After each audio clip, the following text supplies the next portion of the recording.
One of the things that really struck us in the early years were the Stones and the Disciples fighting. And it was over turf because drugs weren't even in our communities by that point. You had heroin starting to come in the late 60s, but this was really over identity. My name is Connie Spreen, and I am the executive director and the co-founder of Experimental Station. And our mission is to be a kind of incubator for a variety of different types of programs and initiatives. And we do a lot of different things with the idea that if you do them all under one roof, they will kind of cross-pollinate the way things work in an ecology. And over time, they become richer and more stable and more interesting. So we do lots of different things, including Blackstone Bicycle Works, which is our bike shop and youth program. There are about 180 kids that learn how to work in the little business that's right behind that wall over there during the course of the year, selling bikes, working on bikes, working with customers, and a lot of other things. And we do the 61st Street Farmers Market, and we hold that out on the street over here every Saturday from May through the end of October, and then we come into this room every Saturday through most of December.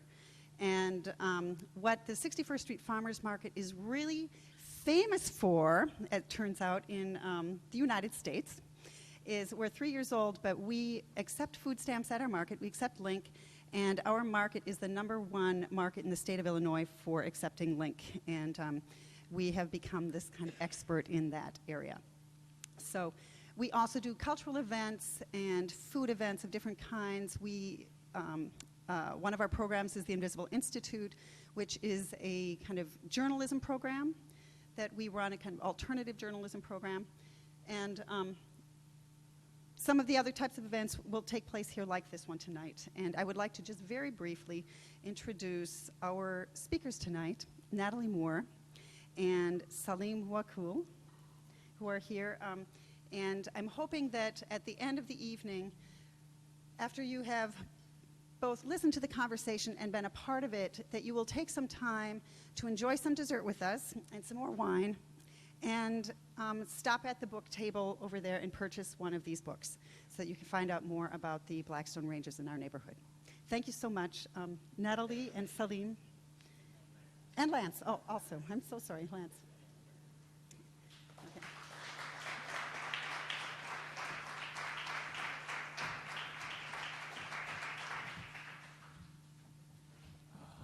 Good evening, everyone.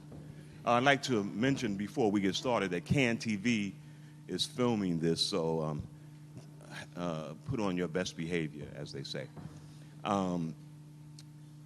This book by Natalie Moore and Brother Lance Williams, The Almighty Black Keystone Nation, The Rise, Fall, and Resurgence of an American Gang, is something that's very, very sorely overdue. It's an examination of a phenomena, an urban phenomena that is affecting so many people and has affected so many people, but there's been little analysis given to it, especially from empathetic observers. Generally, when there is some analysis, it's by some observing scholar who is attempting to be objective and really has no context for the information. And so it was a pleasure for me to read this book because it was extremely informative, and it contextualized a lot of history that us, especially in the African American community, are so bereft of. And we need as much context as we can get, and this book provides an enormous amount of context and helps us understand a lot of the dynamics of a so-called street gang life. So again, I thank you very much for composing and proliferating the knowledge that this book contains. So thank you for that. I'd like to open up with just some simple questions. First of all, what inspired you to do the book? I see Lance passing the mic to me first. The way this project started, have many of you seen American Gangster, the BET series? And so they had one on Jeff Ford, and Lance was on there. And the next day, I emailed Lance, and I said, you did a really good job. By the way, I've been trying to find a book on contemporary black street organizations. Do you know of any? So Lance sent me this really long email back that basically said there are none. Hey, do you want to do a book together? Lance's academic work and as a youth worker, he knows a lot of the old stones. It would have taken me years to build this kind of trust. So this book had never been done before. That's what drew me to it. And I'm from Chicago. Of course, I know who the Stones are. I knew the El-Rukns. But there's a lot of lore and mystery around the organization that people on the streets or not in the streets think they know about it. And it was an amazing lesson for me because it was like, wow, I mean, this story can just write itself. It's an amazing story, not because we did it, but because their history and the things that they've done since the early 60s through the late 80s was just amazing. And so this is Chicago history, but it's also American history. Lance, do you want to add to that? Yeah, as Natalie mentioned, my work with young people over the years has been one of the major inspirations in writing this book. But in addition to that, you're deeply involved in the analysis of hip hop culture as well. Yeah, well, my work with young people actually inspired me to really take a closer look at hip hop because when I began working, when I started working with young people, it was right at the transformation of what we would call the golden age of hip hop to more of a gangster rap type of music, and young people were attracted to that.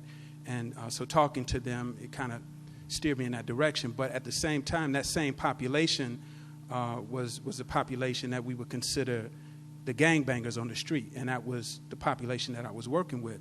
And through working with them, having kind of an African-centered orientation, I always talked about the oral history of street organizations to give them a grounding in what they were participating in, and found out a lot of the young brothers and sisters did not understand the history.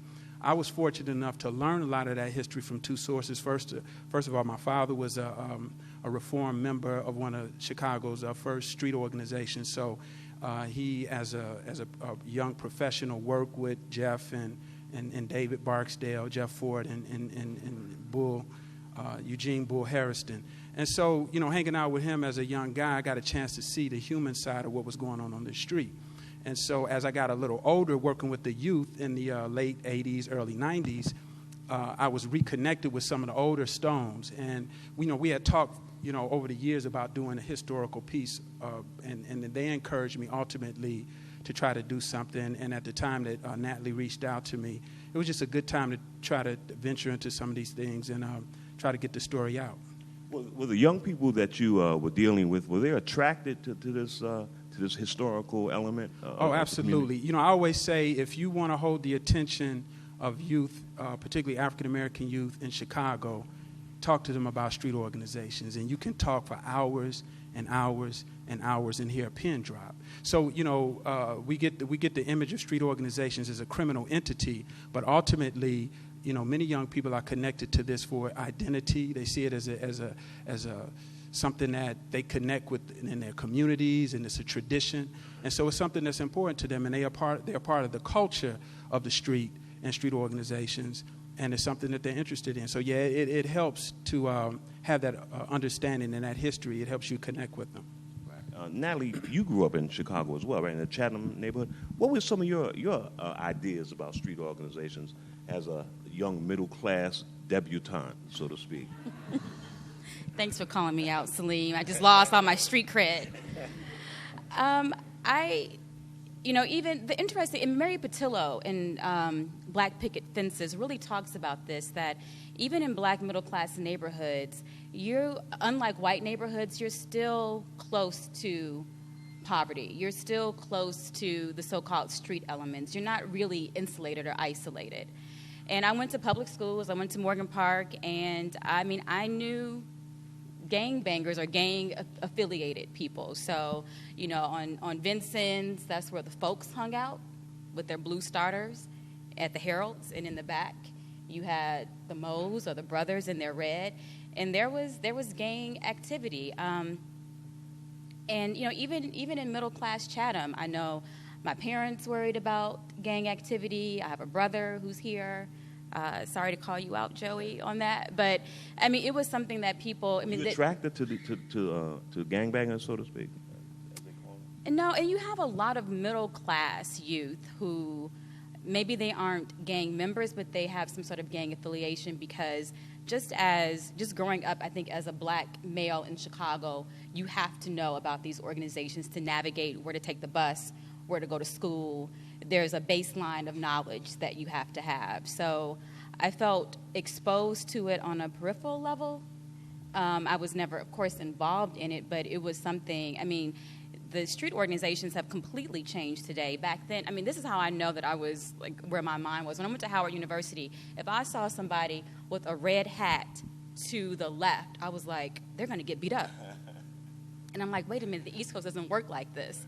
So, I was exposed to it, but from an observational level. And I also knew people who got killed in high school over gang beef. That was a reality.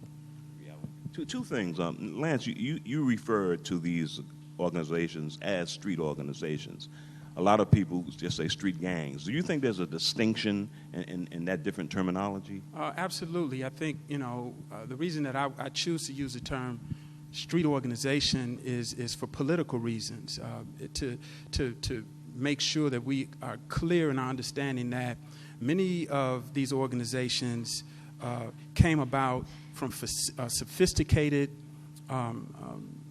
very intentional mindsets of empowerment. So the essence of these organizations are rooted in young people seeking power. And the whole terminology of gang really comes out of the mainstream society seeking to marginalize youth groups. And if it doesn't take much research to see that in any major revolutionary movement at a national level generally begins with young people. I mean, we can look at and see what's going on in Egypt right now, in a movement that was started by youth. And so from an organizational perspective, we have to look at how the Stones saw themselves in their own communities in the attempt to acquire power and to organize themselves around that power base. And so I choose to focus on that because the story of the Stones as a gang has been told so many times over and over again and tends to only focus on the pathology of the organization. And so this book gave us an opportunity to give a balanced perspective of these organizations. Well, what were some of the motivations of these young brothers who organized the Stones? Was it primarily a question of empowerment as a marginalized community? Yeah, I think if you look at what was going on in Woodlawn in the late 50s, early 60s, you saw just like we see today. You see we kind of use John Hagedorn's term of a contested community. So Woodlawn was a community that different institutions had their eyes on and sought the removal of African Americans from Woodlawn. And you can feel that intensity, even if you're not intellectually conscious of it. You can feel the spirit of not wanting, or people not wanting you in certain spaces. And so they began to congregate and to come together as young men to kind of protect themselves from these forces. You see the way the communities were policed. You see how when they sought to move about their communities over into Jackson Park, how they were set upon by the police. And so these were ways for them to come together to protect themselves. At the same time, we're dealing with some of the issues of overcrowdedness. So you got young people who may move across off the block, and some other young people contesting them over their space. You have the University of Chicago, who is looking at the space and wanting to expand into Woodlawn. So you got all of these different forces. You got mainstream institutions, African-American institutions in Woodlawn who want to stay and want to, hold on to their power base. And they saw it as a political interest to hook up with young street organizations, because the big fear was, at that particular time, was that these young people were going to organize themselves on a revolutionary perspective if they became politicized. So to be the Woodlawn organization and to have 1,000 young people behind you saying that, hey, look, y'all better back off or we let these young brothers loose Around on what you. year are you So talking? we're talking about from 58 to early 60s, 63, that these movements are occurring in the community. So, yeah, the young people are feeling this and understanding the politics of being organized and being unified. And that's how their organization, to a very large degree, comes into existence, not just for political purposes, but also for political purposes. Natalie, you said when you went to Howard and you saw brothers with their hats on askew in a certain direction, it reminded you of Chicago stuff. Why do you think Chicago is so distinctive in that way? Why weren't New Yorkers and folks from Philly and D.C. acting, didn't they have a Ranger branch in New York or something like that? Why is Chicago so unique in that way? That's a really good question, and I'm not really sure. I know in D.C., crack hit D.C. earlier. Chicago got crack late. Our epidemic didn't happen until the late 80s, whereas the rest of the country, the mid-80s, it started to happen. So you had street violence. The violence that corrupted D.C. was based on the crack gang. And by the time it happened to Chicago, these street organizations were splintered. It wasn't the Blackstones as we may know it from the past. One of the things that really struck us in the early years were the Stones and the Disciples fighting. And it was over turf because drugs weren't even in our communities by that point. You had heroin starting to come in the late 60s, but this was really over identity. And you had, Timuel Black, who we interviewed, talks about the first wave migrants of the black migration versus the second wave. So the first wave would be the people who built up the South Side, built up our institutions more sophisticated. The second wave are the folks who got displaced from Mississippi as cotton pickers because you had machines coming in, you didn't need people. So I think that this turf within black people, Class divisions helped deal with that. And so you had the Disciples who felt marginalized because they weren't getting this federal money. They weren't getting Linden. They were getting it later, but they weren't the first recipients of the money from the Great Society, these liberal ideals. Even our editors were asking, okay, we're not really understanding this. Why were the Disciples and the Blackstones fighting so hard? And it was almost like tribal warfare. Cottage Grove was this line you couldn't cross. Then you had Westwood line. So I think just our space in Chicago, more space, may have a part to do with it, but I don't feel like I have a really clear answer to that. I don't know, Lance. Yeah, I would add the reason that street organizations are so rooted in Chicago as opposed to places like New York or L.A. is because Chicago. L.A. is making a pretty good run for it. it. Yeah, it is. But I think if you look at the street organizations or in L.A., their organization is much different and not as tight in terms of the hierarchy and infrastructure as street organizations. We were talking about major street organizations like the Vice Lords and, of course, the Stones and Disciples. But in order to understand what makes Chicago unique, you have to go back to the history and the origins of Chicago itself as being one of the major open cities that people could come to and have all forms of vice. Chicago was actually founded around being an open city where you can come and it was gambling and prostitution and that type of culture was here. So at the turn of the century, overseas at one point, that's all Chicago was known for. There was Al Capone. Yeah, it was a open gang city. And so what happens is at the turn of the last century, the early 1900s, the area that housed Chicago's vice actually was burned out in the Chicago fire. And many of those areas, those businesses that provided gambling, prostitution, and other sources of vice kind of moved into the black belt. And that is what introduced the black community to what we consider the underground economy. And so over the years, black folks who lived in the black belt saw how these underground systems work and start participating in it. And of course, we get the policy kings that grow out of that and amass a great deal of wealth through the underground economy. And that kind of spreads out But at a certain point, and we talk about this in the book, that at a certain point, the policy kings got pushed out of their underground economy by the Italian mafia and the Jewish and Irish mafia, but primarily the Italian mafia. And that left a vacuum in terms of organization, because when the policy kings were involved in the underground economy, it was organized. It was done in a way that it did not spill over into the community and disrupt the culture of the community. But when those policy kings were kind of pushed out, the black policy kings and the Italians came and took over the underground economy, that left a vacuum. And at that moment in the late 40s, early 50s, you began to see the vice lords and smaller street organizations turn into confederacies, and vice lords pop up in the late 50s. And right after the vice lords pop up, then the Stones pop up. And around the same time, the Disciples pop up. So the vice lords were actually the first yeah, the vice lords were the first major street organization in Chicago that, of course, originated on the west side of Chicago. So the west side can claim paternity for the whole street gang notion, right? Well, it's the west side. West side. So how did the Blackstones get their name? I mean, give me a little bit of the actual dynamics. Well, we're on 61st and Blackstone, and Jeff and the brothers live right down the street on Blackstone. I mean, it essentially hung out on between 64th and 67th and Blackstone.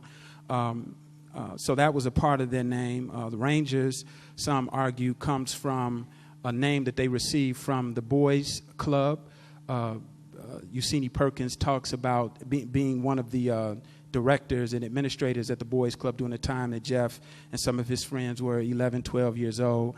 That particular age group was known as the Rangers at the Boys Club. But, they were badass little boys. And so they got put out. But they took the name with them, and they lived on Blackstone. They hung out on Blackstone. They were Rangers, so they became the Blackstone Rangers. That's a part of the story. But when you talk to the older guys who were there at the beginning, they will tell you that essentially they did not choose that name for themselves. The media did. They were young guys in the community, and Bull, who was actually what we would consider the president of the Stones, was a Harper boy. He lived right over here on Harper, and some of his guys were known as the Harper Boys, and they used to fight with Jeff and his guys, and ultimately what happens is they have a peace treaty among themselves, and hey, we can't keep beating up on each other, and they join forces. And as they join forces and involve themselves in petty crime, the newspapers would refer to them as the Blackstone Rangers, and so it was easy for them to identify with that because they gave them some status. They got paper play, and they used that to organize other young people in Woodlawn around, their organization. Was petty crime their business? So it wasn't their business. I mean, they were mostly just like little brothers and sisters in the community doing what they do. But some of them were involved in petty crime. Some of them worked with some of the older gangsters in the community.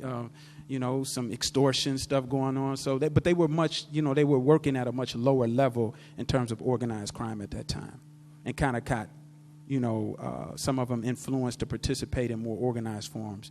But yeah, they did little, bad stuff, snatching purses and, had mostly fighting though. Yeah. Well, if you talk to people, older folks who grew up in this neighborhood, older folks like me who grew up in this neighborhood around that time, they will often point to the influence of these social organizations and the church in particular. Yes. Reverend Fry, yes. And his influence on the Blackstone Rangers, his negative influence, and how yes. they tried to co-opt the image of the group for their own credibility. Can you explain a little bit of that, you and Natalie? Sure. So right around the corner is First Presbyterian Church, and they pretty much sponsored the Stones. They let them have the third floor, have parties, drinking probably Wild Irish Rose, a little bit of gambling. Gypsy Rose, probably. Oh, Gypsy Rose back then. And, John, I had the opportunity to interview John Fry, who's not talked to the media in decades or talked to anybody about this. And, this is where the tension comes in. Do the liberal Great Society programs work? What this church was allowing, and it was, a white pastor, but an integrated church. Probably a black church would not have allowed this kind of behavior in the church. But Reverend Fry was like, and he's a World War II veteran, uses the F word a lot, that's in the book. He's like, I knew what they were doing, but I'm trying to keep them off the streets. So we have hindsight right now to assess whether these programs or this largesse worked. And for him, it was like, I'm going to help influence them about Black power. I'm going to show them a documentary on Watts. If they're going to drink, have them not do it on the street, have them do it here. So there was a lot of debate whether this was a good thing or if it was a bad thing, right? Well, what's your opinion? What do you think it was? Do you give him credit for attempting to have some influence on these folks? Well, as a journalist, you can relate to this. Yes. I want the readers to decide. The author of Things Fall Apart, Chinua Achebe, once said that writers don't give prescriptions, they give headaches. Ooh, all right, Achebe. Lance, you're not a journalist. I'm not. Yeah, I think as Natalie mentioned, there were a combination of forces that helped catapult the Stones from a minor street organization or street gang to a major street organization, and some of the criminal kind of elements that go along with that. So yeah, I think guys like Fry had kind of an elitist, supremacist view that the African American community was not capable of raising its own children, and so I'm gonna do this, and I'm gonna be the father here. Which I think disrupted the culture of the African American community in the sense that it contributed to something that probably would have been squashed in the community and never gotten to the point that it actually got to, because you ain't gonna find no black church, no black pastor that's gonna let some little badass boys come up in the church and drinking and having a party and having sex. Wasn't that considered an enlightened attitude at the time? Well, it's not a part of the African American tradition. We don't get down like that. Especially in the church or any place else in the house, that's regulated. In addition to that, so it wasn't just Fry. It was Fry. And see, the thing is with the Stones is they had that kind of exclusive opportunity where the disciples didn't have that. And so, when Jeff and the brothers got locked up, Fry and the Woodline organization, but mainly Fry, along with the support of Kettering, used money to get them to bail them out of jail. So, they would do little dirt and run back up in the church and get caught and locked up, and they would go get them out. Disciples got caught up like that, and that was it. So that caused a lot of tension between the two. In addition, then you also had African Americans in a community who were seeking to exploit the Stones. Explain that a little Well, bit. you had the Woodline organization that was getting a whole lot of money. They got $900,000 to work with the Stones and turned the program, a job training program, into an effort where they let the Stones teach themselves. This was supposed to be a dropout prevention alternative high school. And these are kids who have dropped out of elementary school, and you're allowing them to be teachers of other kids who have dropped. Come on. And so we got to talk to Bishop Brazier before he died. I think he really put that era behind him. He was like, I think you know more than I do. But I asked him, I was like, because Jeff went to prison for defrauding this program. And I said, well, you all were the oversight. Do you think that other people should have gone to prison? They were forging checks. The Senate, the McClellan committee, flew Jeff out there and other people to... Which you document fully in your book. We found all those transcripts. So I think there was some scapegoating. What they were... Jeff was... we can't even get into, his rap sheet, but he was in jail part of that time that this federal program was going on. But it's really interesting that he goes to prison for this, and there was no oversight. Now, Bishop Brazier did say, well, in hindsight, we probably should have had some oversight. But you had people who were, the Congress came and said, we're going to subpoena, we need to see all these paperwork. And he was like, no, I'm not going to do that. And then, some more feds came in. And then Bishop Brazier says he's making Xerox copies. And he's like, oh, it's the same signature. It's like falsified timesheets. So it sounds like you guys are kind of agreeing with the critics of this church and that particular sentiment that was operative during this time? I mean, the thing that I will say is, back in the late 60s, there was this idea of what to do with the Negro youth problem. Mm-hmm. And some of these things were seen as innovative. The thing about writing this book now is that we have some distance. We can assess what this was. At the time, I mean, you had Sergeant Shriver, who recently died too, who, was leading this war on poverty. He thought this was a good thing. And it probably could have been good if there had been more adult supervision. You can't have youth teaching each other. If they had had other adults in, then maybe it would have worked better. But I don't want to speak to people's hearts or their motivations. I think that there was some goodness was there. I think John Fry thought he was doing the right thing. I don't think he went into this thinking, I'm a bad person, I want to exploit this, just from a purely negative perspective. He had good intentions. I think he did. And, again, we have to... You know what the road to hell is paved with, right? And, that was a quotation. Saul Alinsky had been doing organizing in Woodlawn. That's how TWO started. And so one of his workers was, and this is a white guy who was working with him, and he was like, they were effing idiots. And he said that same quote, the road to hell is paved with good intentions. They were some fuzzy liberal dummies. Okay. Well, Lance, you intimated that there were tensions between these street organizations, the Disciples and the Stones, and and it was exacerbated by the Stones' privilege with these groups. What other tensions kept them at each other's throat? Some of the other tensions were, and it's interesting because some of the same problems that we have today that contribute to youth violence existed during that particular time, like the reestablishing the boundaries for attending Hyde Park High School. So you're getting kids who are being shifted and moved from one high school to the other. And then when that happens, you get kids who, formerly went to Parker who now have to go to Hyde Park or vice versa. And they have to cross these territorial lines, and it contributes to the beef and the tension between the two groups. So that was one. And then also the housing policy, too.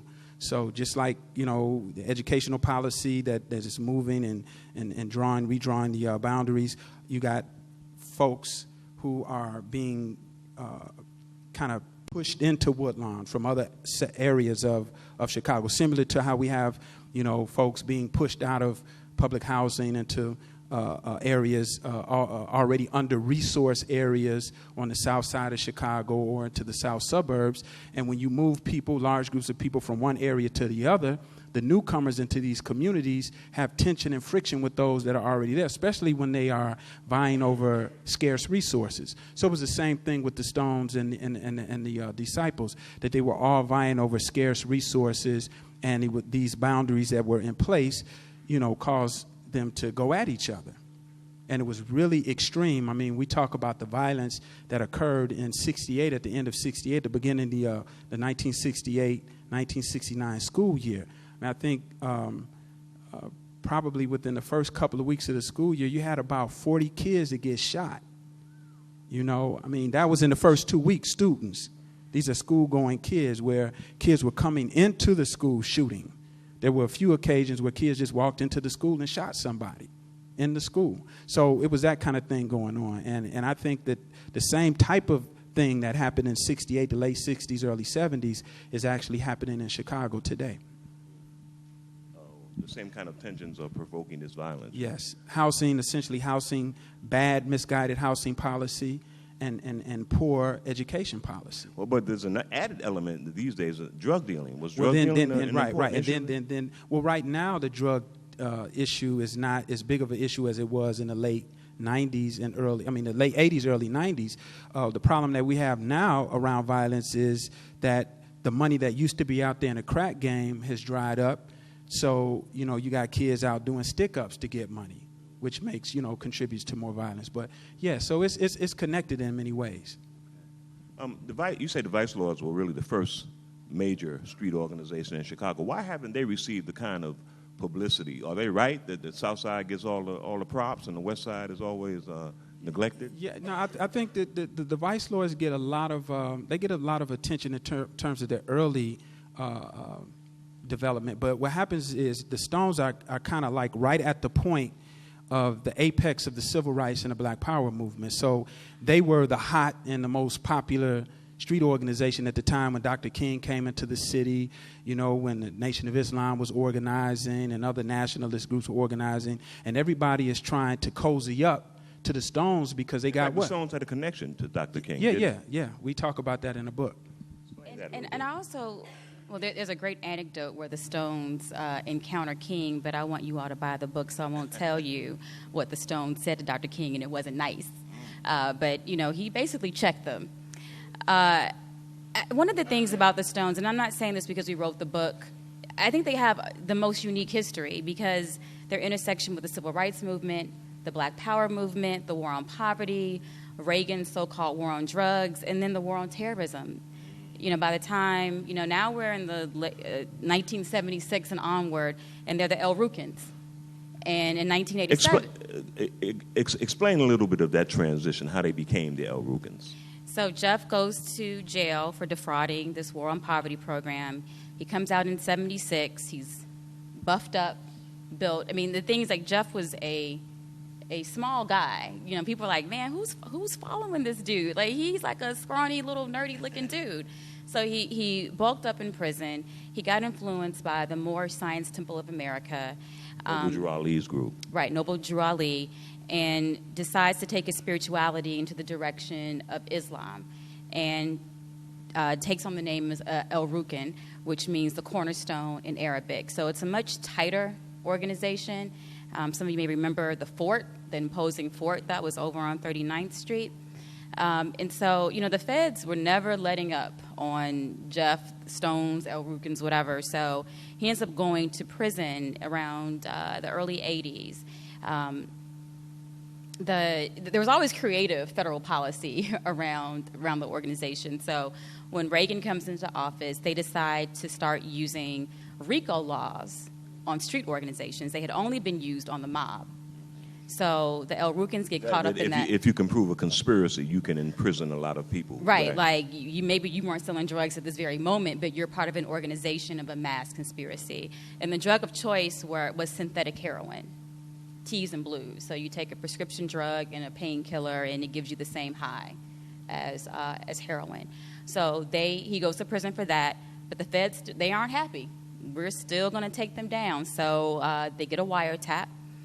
And so around in the early 80s, and this was public information, Gaddafi of Libya gives the Nation of Islam $2.5 million. So Jeff was on the wiretap like, man. And so Farrakhan's code name, according to the wiretap, was Peanut. Peanut ain't no real soldier. How you get that money? So then this conspiracy happens of, you know, the El-Rukns supposedly going to commit acts of terrorism in the United States to get money from Gaddafi. Now, most people feel like they were just trying to hustle. But in the context of this time is Gaddafi is the number one enemy. You know, Reagan killed his daughter in a bomb over in 1986. And, you know, he wasn't going to take anything from this third world leader. He's like, I'm going to shut him down. And the Cold War is going on as well. So, you know, that's what's happening there. And so it wasn't a setup by the FBI from the beginning. Like right now, they're busting a lot of people on these setups. I think that it was a setup because you did have some El-Rukns who went to Libya. And then you had the feds come in. And we see this feds entrapment now, post 9/11. I mean, this is what happened in Chicago was really the precursor to what we're seeing now with, you know, Jose Padilla. Miami with 7. With the Liberty City, the guys in Miami who were accused of blowing the Sears Tower. Lance was a witness for the defense in that case. You know, that was related to Jeff Fort.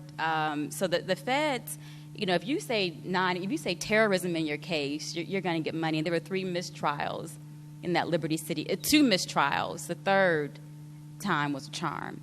But, you know, what ultimately happened is an undercover Fed sold a law rocket to another group of El-Rukns who weren't in Libya.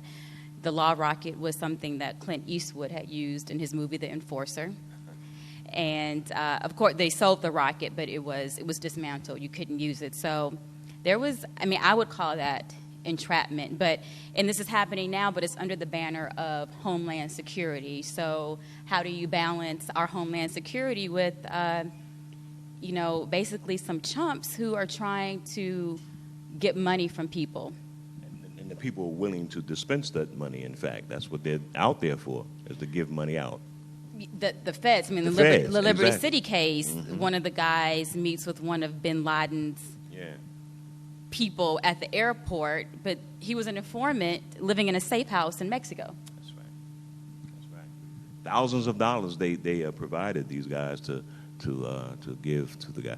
But Lance, there was a genuine turn toward Islam by the El-Rukn. Oh, absolutely. Right? I think when you talk to many of the older Stones, that the few that made the transformation from Blackstone Rangers or Almighty Black Stone Nation to El-Rukns, they will tell you that, many of them made that, serious commitment to Islam, and that and the overwhelming majority of them were sincere about their religious affiliation. But however, at the same time, there were a few individuals that were associated with the organization that kind of hid behind that religious practice. We talked to some of the guys who said, it was clear that these two entities existed at the same time, but had absolutely nothing to do with each other.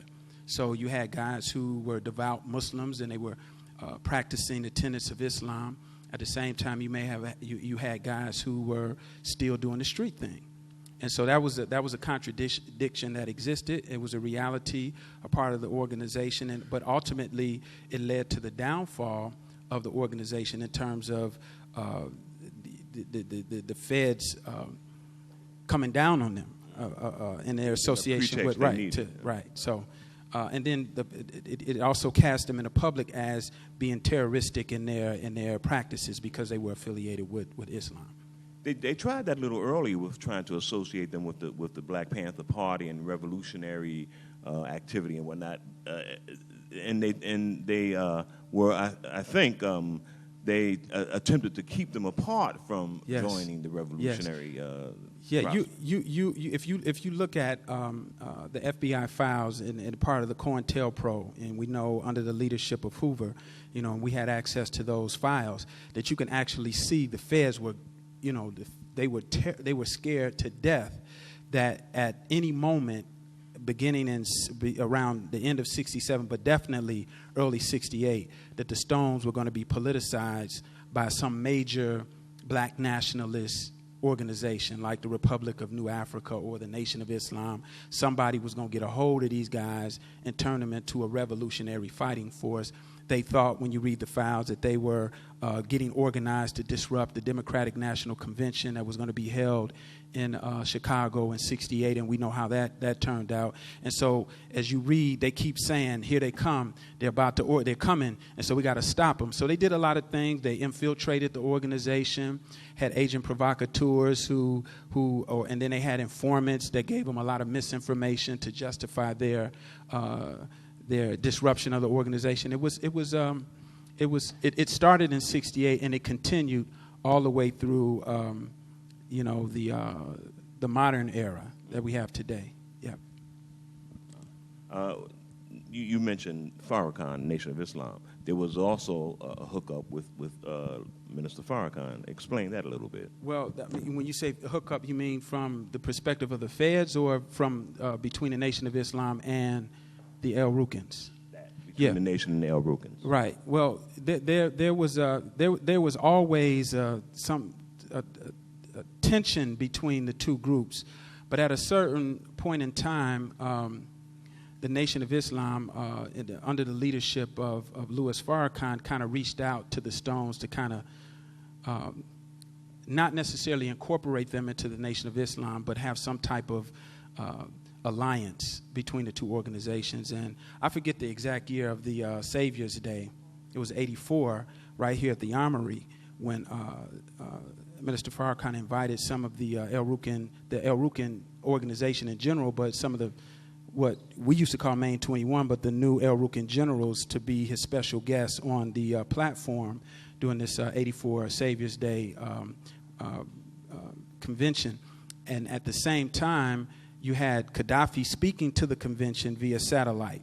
And so now you have Gaddafi speaking, you have some El-Rukn generals standing on the stage in unison with the nation. You got about 500 what we at that time might call Mo's or El-Rukn street soldiers in the audience, and so ultimately what happens is Farrakhan says in his speech that I know America is out to get me, but if you come at me, you're gonna have to deal with my angels of death. And he pointed to the El-Rukn generals, and they stood up, and everybody went crazy, But what that brought, yeah, that's the nightmare. And then right after that, they come right at the El-Rukns, and so yeah, it's an association. And then when you talk to the guys, they will tell you now they're somewhat disenchanted with the Nation of Islam and how they handled themselves in that particular case, because when the feds came at them, they reached out for help from the nation to deal with this, and the nation backed up.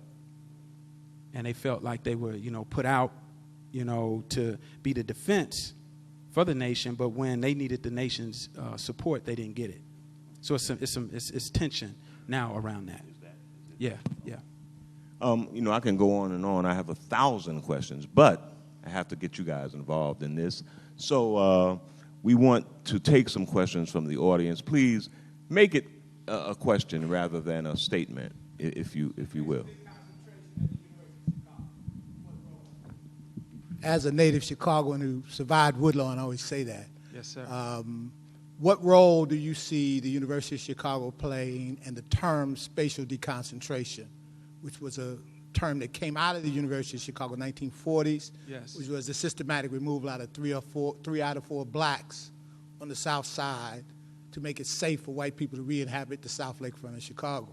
My perspective is we lost 4 generations of black men through the conspiracy of that first generation of blacks in Woodlawn that destroyed the black community, which you now see all the vacant land in Woodlawn, and the white folks have moved back in. Yeah. Thank you very much for the question.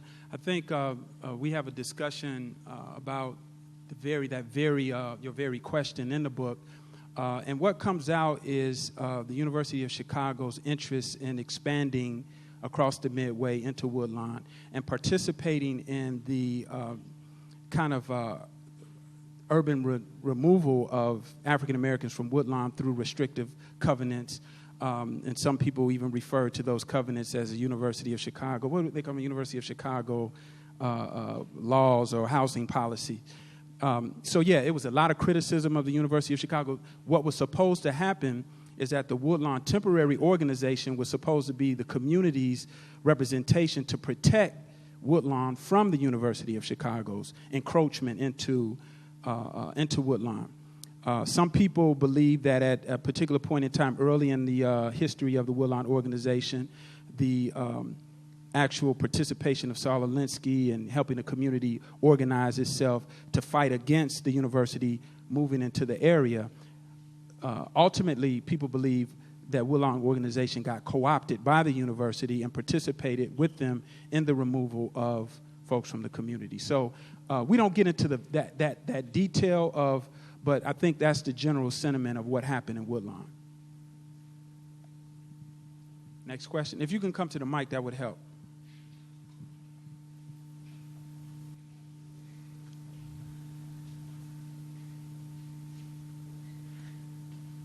You talked about in your, I think the last couple chapters, you talked about 91, 93. Yes. You was talking about the set off Carpenter. Yes. Why did you emphasize that set and you didn't go to, say, Terrortown, Good question. Motown? You could have went to Cole Park. Yes, sir. You could have did 87. Yes, sir. You could have did a lot of sets. Right. But you concentrated on 3 square blocks. Yes. On 85th and Carpenter. Yes. What was so significant about those young boys, the structure and how they did what they did? I don't want to get into too much of the book. Right. But not concentrating, say, on the sons and grandsons they were on different sets on the Right. South Side. Yeah, because what I was trying to do, and I really appreciate that question, and it gives me an opportunity to kind of just share with those who read the book my affiliation with the Moles on the Tray. That was the particular community as a young brother working on the streets that I was particularly working with. So I spent a lot of time with those brothers on the tray. And so tried to kind of take you there from the experience that I had working on the tray. And that's the reason that I focused on them and not other sets, because my experience with them was more personal, and having a conversation over the years with them about this history.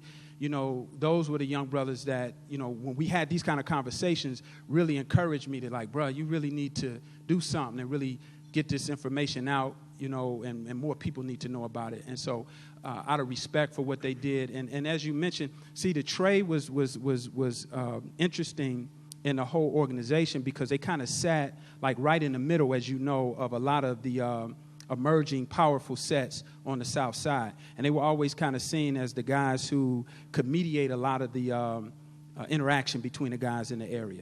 So I thought it was a good area to focus on, and a good way to show people what was actually going on at the end of the transformation of the organization. I want to ask, what do you think the potential is of the Mo's and other street organizations being politicized and mobilized around human rights movements today, and what role, if any, do you see the older chiefs playing in that? Well, right now, the way that it's not, the hierarchy of street organizations isn't the way it used to be. You have drugs playing much more of a role, and you have street crews, street sets. So, you know, they may use the name Stone, but they may not know the history.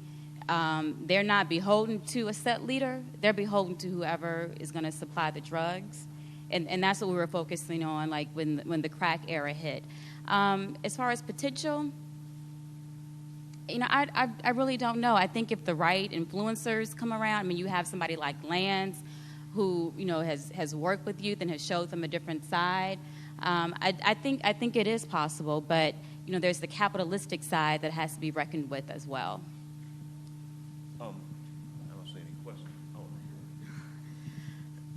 And I know this isn't really what the book is about, but like Lance, you referenced earlier the importance of the black community and the family structure and, you know, kind of taking care of our own communities.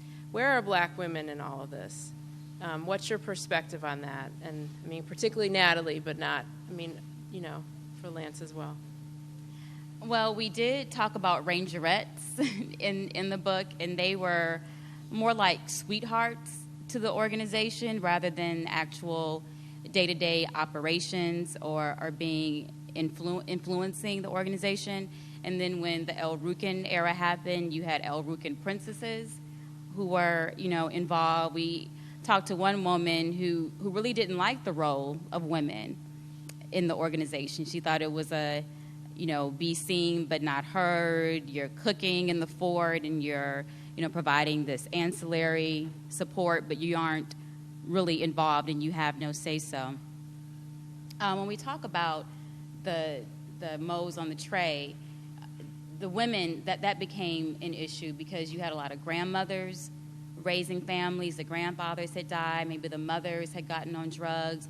There weren't fathers around, and so that's what drew some of the young boys to this organization because of the fragmented family structure. Okay, it's my chance again. Hip-hop, people are saying, how can you influence these young brothers these days? And you drew the connection yourself, Lance, between gangster rap and this fascination with street organizations. Can hip-hop play a part in reorienting some of these energies?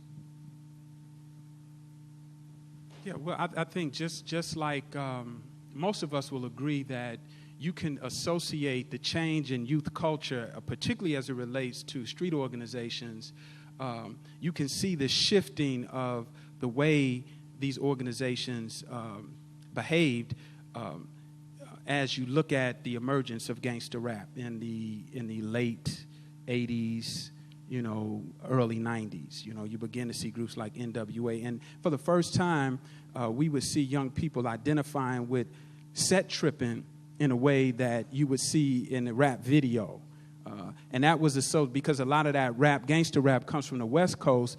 It carries the West Coast, L.A., Blood Crip, set tripping type of. And Chicago never was like, Chicago had never been the kind of youth culture, street culture that just because you were in opposition, that you were an enemy. It may have been beef around some conflict between the two groups, but not just because you were vice lord, we're going to come and do a drive-by. It didn't function like that. But when the gangster rap era comes into existence, we began to see that type of friction between the street gangs in Chicago because they were influenced by that from a popular cultural perspective. So just like the golden age of hip-hop had a more social, political influence on young people, if that ever comes back, of course, it will have a positive, more social, political influence. I mean, and it's interesting because in Chicago, some of the artists that are the hottest artists in the international community, being from Chicago, are some of the more conscious, rappers or MCs. So we got Lupe, we got Common, who give us a positive voice in hip-hop. And I think if that ever becomes popular again, it will have a positive influence. Rhyme Fest, no doubt about that. No doubt about that, yeah. I was wondering if you could tell me the beginning, the middle, and the end of the relationship between Jeff Fort and Eugene Hairston. I've read some things that are kind of muddy and they conflict with each other. So I was wondering if you could shed some clarity on that. Yeah, it's in the book, bro. It's all in there. But let me just say this, just to kind of wet your whistle. It was always a relationship early on of kind of a very respectful. Both had leadership qualities that complemented each other, and a lot of respect for each other. One was the big chief and one was the little chief. Jeff was the guy who was basically the spokesman for the organization. He was also the guy who dealt with the youngins, the youngsters.